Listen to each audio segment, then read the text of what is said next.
this 912, we're just taking the cover off. Full Pandom. Welcome back to Six Cars, everybody. Now today is a bit of a different vlog. We are going to be featuring one very special car that I think you are all going to enjoy, and I can guarantee you that it is something you have never seen before because it is officially a one of one. Now, I actually do have a helmet with me, and you'll be wondering, why would you possibly need a helmet if you are going to be sitting in a car? This is not a motorcycle channel.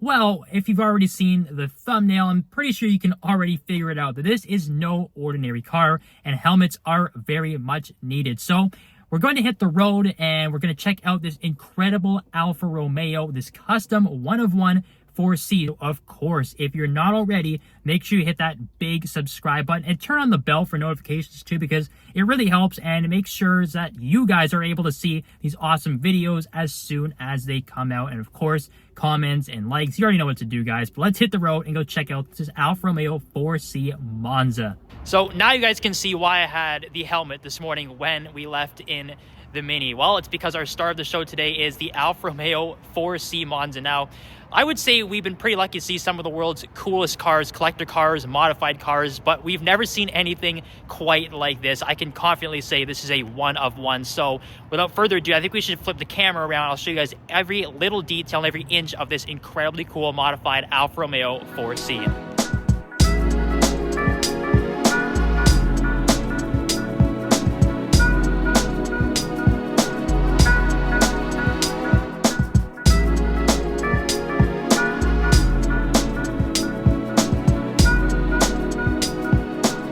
So here it is, the Alfa Romeo 4C Monza. Now, I think you guys can figure out pretty quickly why it's nicknamed the Monza, because obviously some inspiration taken from the Ferrari SP1 and SP2, which of course is an open-top speedster. There is no windshield, there is no roof, so you can pretty much only take this thing out on sunny days, and we're very lucky here in mid-October in Toronto that it is still very nice out. But obviously, as you guys can see, it's still recognizable as a 4C, but it's incredibly far from stock. Every single inch of this car has been modified. You can see a completely new front bumper.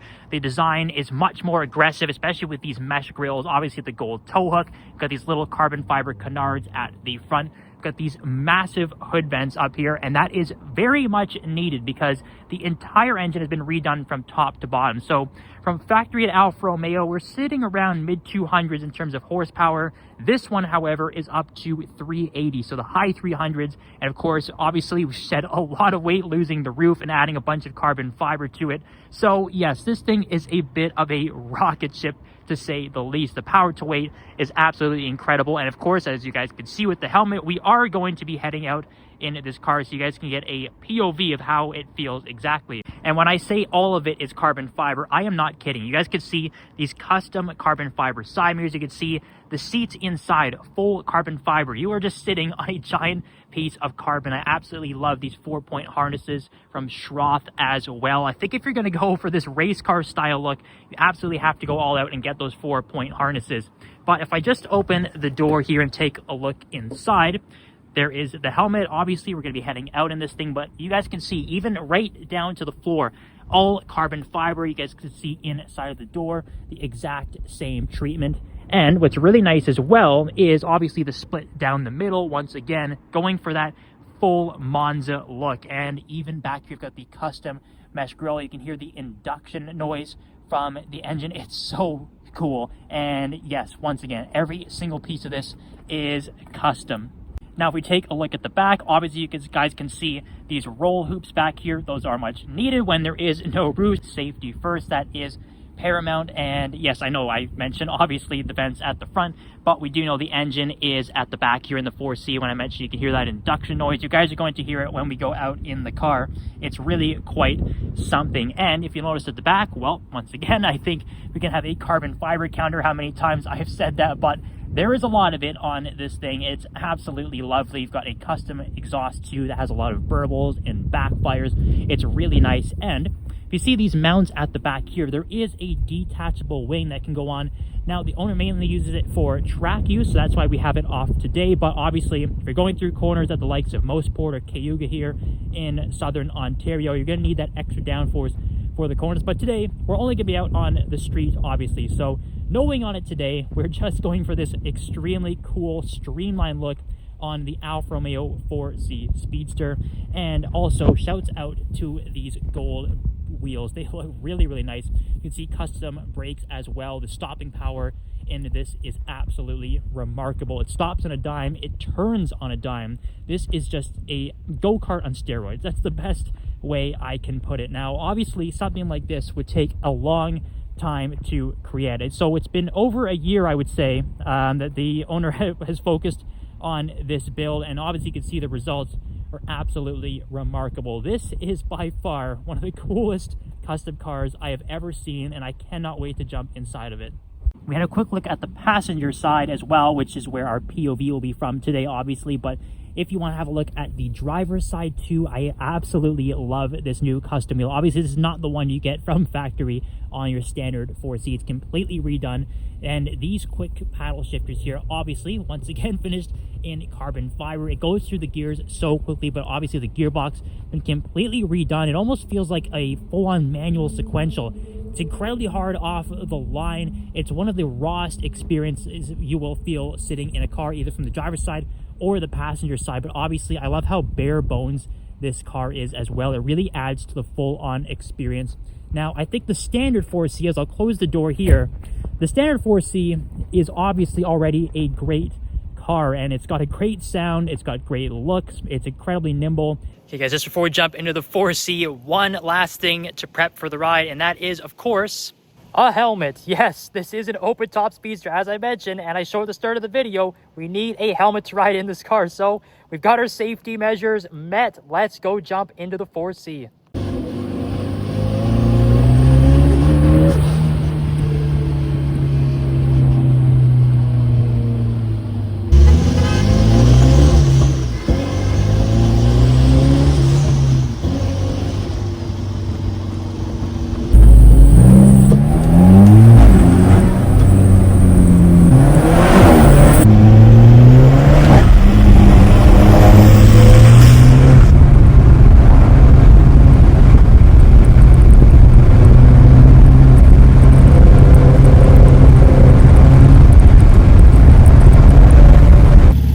You guys can hear me, but if you can't tell from the other view we just had, if you ever have the chance to ride in an open top speedster car, take that chance. This is one of the most exhilarating feelings I've ever felt in a car.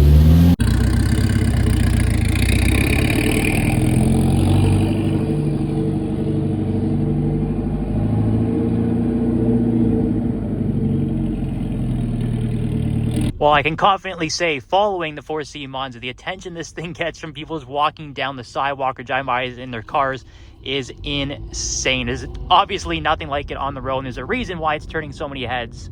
We just gone to make a very quick stop to check out a couple of the owner's other cars, and just sitting under a cover here is a 72 Cuda, which the big thing that stuck out to me, obviously, is the AAR stripes down the side, the All-American Racing. A lot of cool old race cars, actually, from this team back in the day. I think it was Dan Gurney's team, but just a lovely looking car. And I think if you're going to go with classic muscle cars, I don't know, personally, I think Mopar is the way to go. And a Cuda, my goodness, it's hard to beat that. Such a sinister looking car, and obviously in the black wheels too. It's just such a great look. Shark Nose E9 has the 3-liter in it, and here's a big thing that stuck out to me instantly: the Alpino wheels. Such a classic design, such a good look, and look at how nicely it suits the body lines of this car too. Probably one of the nicest looking BMWs you will ever see. And I don't know, the new grills, they're sort of growing. I mean, you guys can kind of see, obviously, they still have the kidney grills, but I think the smaller ones on these classic BMWs are so much nicer than the modern ones we see nowadays. The Shark Nose is just such an iconic look too. Now, this 912 we just taken the cover off of is absolutely incredible. I had no idea that you could actually fit an exhaust on a 3.2 liter in this car. But look at the exhaust back here, guys. This is a full titanium from a 992 GT3 RS. How they were able to fit in this car is a mystery, but they did it, and I can only imagine it sounds remarkable. We'll have to see this car again someday, but you can see the titanium roll cage in the back. There's absolutely nothing inside this thing, so low 200s on the horsepower, 2,100 pounds. So the power to weight ratio, much like the 4C Monza that we were just in, is ridiculous. So obviously there's a theme here of having incredibly light and nimble cars and just having as much fun with them as you possibly can. The Fuchs 5-spoke wheels as well, a very iconic look on any classic Porsche. So that is obviously a great option. The paint color suits it very nicely as well. You've got the Renline roof rack on top. So there's a bit of subtle touches of a cruiser, but then obviously as you look inside, once again, the saw-built harnesses, this is a full-blown track monster. So the duality of this car is absolutely remarkable. The fuel cap on the front, very like Singer style as well. You can see the tow hook down there too. This thing is obviously built for the track and having a ton of fun. 2011 DBS as well on HREs, black on black. Again, much like the Cuda, a very sinister look. But in terms of modern day Aston Martins, guys, I think the DBS personally is the best of the bunch. I think this is a car that will look new for a very long time. Obviously, you guys would probably be familiar with it from Casino Royale, some newer James Bond movies, but the DBS definitely has a special place in my heart. That is just such an iconic design. Of course, the V12 up front too, the real essence of what an Aston Martin should be, but just an incredible looking car again. And in its own parking spot here, a full Pandom E46 M3. My goodness, personally, I didn't even know we had a Pandom E46 in Toronto, but this is beyond just slapping some over fenders onto it. There's so much work done to it. Actually, you can already see the Mishimoto cooler right through the front of it, but it's supercharged. And one of the nicest little details here, we have the intake right into the headlights, almost like you guys would see on a Challenger or a Charger Hellcat. They do something very similar there, but a ton of work done to this. Two-way adjustable suspension as well. Obviously, you guys, most of you guys will be familiar with the Need for Speed Most Wanted, the E46 M3 GTR from that game. This is exactly what that is reminding me of. And of course, 3-piece forged wheels. We can see the obviously massive brakes back there too, with the drilled rotors. The whole side skirts here, or the over fenders, also in carbon fiber. The massive GT wing at the back.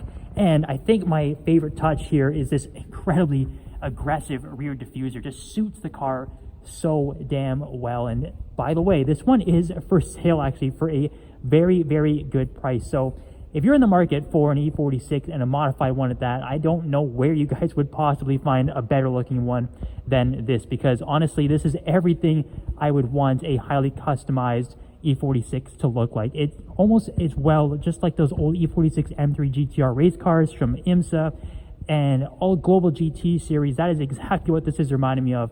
What an incredible looking car. And I just noticed down here too, these are almost like full slick tires as well. That is just remarkable. You can see the roll cage in the back too, the fire extinguisher, everything's gutted from back there too. So very lightweight, over 400 horsepower, remarkable car. If you guys wanted a Pandom E46, this is the one to get. There we go. It's only fitting we jump out of the 4C Monza. We've got a nice classic Alfa Giulia in front of us. A very Alfa-filled day as we are just heading out of Yorkville. Well guys, that pretty much wraps up today's video with the Alfa 4C Monza. A very cool build, and I know I said it in the car when we were driving. It was a little bit hard to hear through the helmet, but an exhilarating experience. I mean, having the no roof, the no windshield, I've never really ridden in any car like that before. I've never been in a McLaren Elva or a Ferrari Monza or anything like that. So to ride in that Alfa Romeo was pretty damn special. It really felt like a go-kart. The thing was absolutely on rails, incredibly fast. I hope the sounds of all the wisping, the turbo spooling was really picking up through the audio too, because it sounded absolutely fantastic. But a very cool and interesting build, and that's something that we always like to see on this channel, is unique cars, and that one definitely fit the bill. So let me know what you guys thought of the Alfa Romeo 4C Monza down in the comments below. And also, if you'd like to see more of these feature videos, because I really want to do more of these where we're focusing on very interesting cars for one particular video and just giving them the love and attention they need. So give me your thoughts down below in the comments. Appreciate you guys as always for tuning in. We'll see you next time on 6 Cars.